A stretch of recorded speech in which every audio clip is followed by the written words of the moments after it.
सर्वप्रथम इथे सर्व जमलेले शिक्षक व विद्यार्थी या सर्वांना नमस्कार.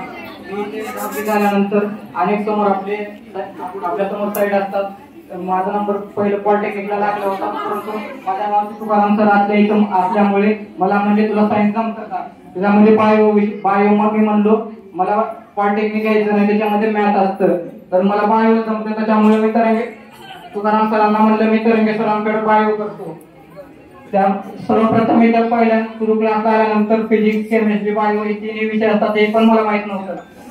सर्वप्रथम आद्य सरांची जसं मी क्लास केलो तर मला आता जर बघितलं तर फिजिक्स मध्ये मला कोणताच डाऊट नाही. सगळ्यात भारी जर सब्जेक्ट म्हणला मला फिजिक्स जमते. फिजिक्स शिवाय मला दुसरा कोणता सब्जेक्ट म्हणजे तेवढा जमतच नाही.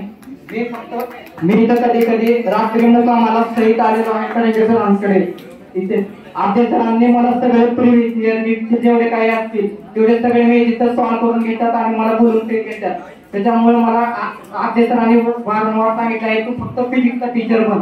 फिजिक्स तुला कोणताही तू कुठं जाऊ नको, तुझ्यात काहीच कमी नाही, तू फक्त स्टँडर्ड इंग्लिश बोल आहे, फक्त तुला नॉलेज आहे फिजिक्स मधलं. त्यामुळे मी फिजिक्स सरांना सर्व माझं जे योगदान त्यांनी दिलेलं आहे ते फक्त फिजिक्सचे सर आपले सर आणि राहिलं तेवढं पुन्हा केमिस्ट्री तरंगे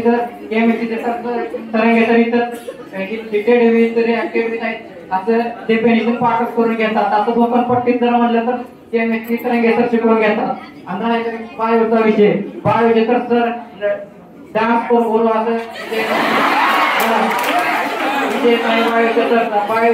माझे शिक्षक म्हणून नव्हे तर कोऑर्डिनेटर जेवढे काही आहेत मी सगळ्यांसोबत फ्रेंडली वागलेलो आहे.